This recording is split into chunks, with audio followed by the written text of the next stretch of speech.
ವಿರಾಮದ ನಂತರ ಜಾತಕ ಫಲ ಕಾರ್ಯಕ್ರಮಕ್ಕೆ ಮತ್ತೊಮ್ಮೆ ಸ್ವಾಗತ. ಶಾಸ್ತ್ರಿಗಳ ಇನ್ನುಳಿದ ರಾಶಿಗಳ ಫಲಾಫಲ ಇವತ್ತು ಯಾವ ರೀತಿಯಾಗಿದೆ? ಇನ್ನು ತುಲಾರಾಶಿಯವರಿಗೆ ಈ ದಿವಸ ನಾಳೆ ವೃತ್ತಿಯಲ್ಲಿ ತುಂಬ ಚೆನ್ನಾಗಿದೆ, ಅನುಕೂಲಕರವಾಗಿರ್ತದೆ. ಹೊಸ ಪ್ರಯತ್ನಗಳಿಗೆ ಒಳ್ಳೆಯ ಫಲ ಸಿಗುತ್ತೆ. ಬಂಧುಗಳ ಸಹಕಾರ ಚೆನ್ನಾಗಿದೆ. ಓದಿನಲ್ಲಿ ವಿದ್ಯಾರ್ಥಿಗಳಿಗೆ ಅನುಕೂಲಕರವಾಗಿರ್ತದೆ. ದಾಂಪತ್ಯದಲ್ಲಿ ಸಣ್ಣ ಪುಟ್ಟ ಭಿನ್ನಾಭಿಪ್ರಾಯಗಳೇ ಮನಸ್ತಾಪ ಮಾಡಿಬಿಡುತ್ತೆ.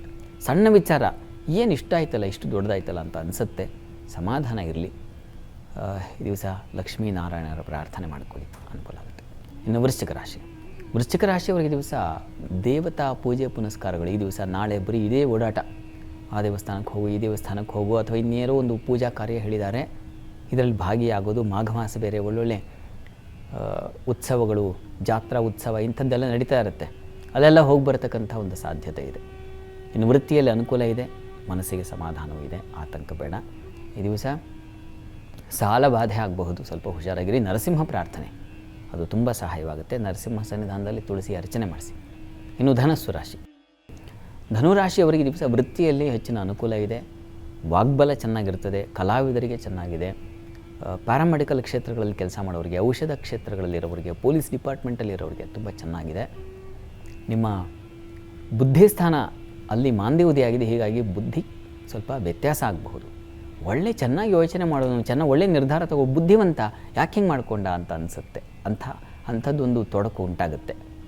ಹೀಗಾಗಿ ಗುರು ಸನ್ನಿಧಾನಕ್ಕೆ, ಗುರುಮಂದಿರಕ್ಕೆ ದಿವಸ ತಪ್ಪದೇ ಹೋಗಿ ಬನ್ನಿ.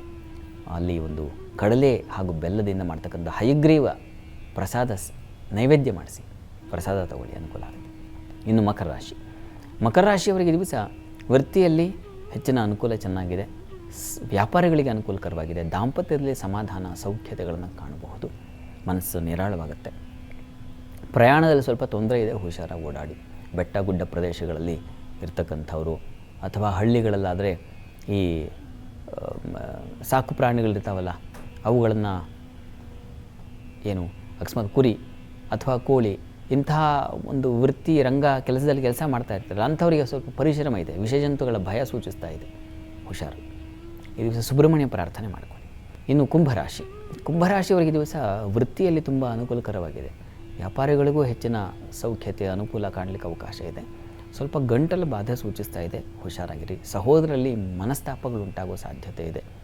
ಈ ದಿವಸ ನೀವು ಕೂಡ ಗುರು ಪ್ರಾರ್ಥನೆ ಮಾಡಿಕೊಳ್ಳಿ, ಸುಬ್ರಹ್ಮಣ್ಯ ಪ್ರಾರ್ಥನೆ ಮಾಡಿದ್ರೆ ಬಹಳ ಒಳ್ಳೆಯದು. ಇನ್ನು ಮೀನರಾಶಿಯವರಿಗೆ ವೃತ್ತಿಯಲ್ಲಿ ಅನುಕೂಲ ಇದೆ. ಹಣಕಾಸಿನ ವಿಚಾರದಲ್ಲಿ ಸ್ವಲ್ಪ ಹುಷಾರಾಗಿರಬೇಕು. ನೀವು ಕೆಲಸ ಮಾಡ್ತಾ ಇರೋ ಕಡೆ ಹಣದ ವ್ಯವಹಾರಗಳೇನಾದರೂ ಇದ್ದರೆ ಜಾಗ್ರತೆ ಇರಲಿ. ಮತ್ತು ನೀವು ಈ ದಿವಸ ವಿದ್ಯಾರ್ಥಿಗಳಿಗೆ ತೊಡಕಾಗಿರ್ತದೆ. ಆಹಾರ ವ್ಯತ್ಯಾಸ ಮಾಡ್ಕೊಳ್ತೀರ. ಅತಿಯಾದ ಸಿಹಿ ಸೇವನೆಯೇ ತೊಂದರೆ ಆಗಿಬಿಡುತ್ತೆ. ಅನ್ನಪೂರ್ಣೇಶ್ವರಿ ಪ್ರಾರ್ಥನೆ ಮಾಡಿ. ಈ ದಿವಸ 12 ರಾಶಿಗಳವರು, ರಾಶಿ ಗೊತ್ತಿಲ್ಲ ಅಂತಕ್ಕಂಥವ್ರು ಹೇಳಬಹುದಾದ ಮಂತ್ರ ಗಮನಿಸಿ. ಓಂ ಚಿತ್ತಶುದ್ಧಿಕರಾಯ ನಮಃ. ಈ ಮಂತ್ರ ಹೇಳಿಕೊಂಡ್ರೆ ಚಿತ್ತ ಚಾಂಚಲ್ಯವಿರೋದಿಲ್ಲ, ಮನಸ್ಸು ಸಮಾಧಾನವಾಗುತ್ತೆ.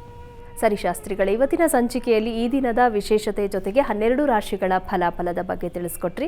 ಹಾಗೆ ನಮ್ಮ ವೀಕ್ಷಕರು ಕಳುಹಿಸಿದಂಥ ಸಂದೇಶಗಳಿಗೆ ಸಲಹೆ, ಸೂಚನೆ, ಪರಿಹಾರಗಳನ್ನು ಸೂಚಿಸಿದ್ರಿ. ಧನ್ಯವಾದಗಳು. ಸರ್ವೇ ಜನಾಃ ಸುಖಿನೋ ಭವಂತು, ಸಮಸ್ತ ಸನ್ಮಂಗಳಾನಿ ಭವಂತು. ಎಲ್ಲರಿಗೂ ಶುಭವಾಗಲಿ. ವೀಕ್ಷಕರೇ, ಇದಾಗಿತ್ತು ಇವತ್ತಿನ ಜಾತಕ ಫಲ ಕಾರ್ಯಕ್ರಮ. ನೇರಾದಿಟ್ಟ ನಿರಂತರ ಸುದ್ದಿಗಾಗಿ ನೋಡ್ತಾ ಇರಿ ಏಷ್ಯಾನೆಟ್ ಸುವರ್ಣ ನ್ಯೂಸ್.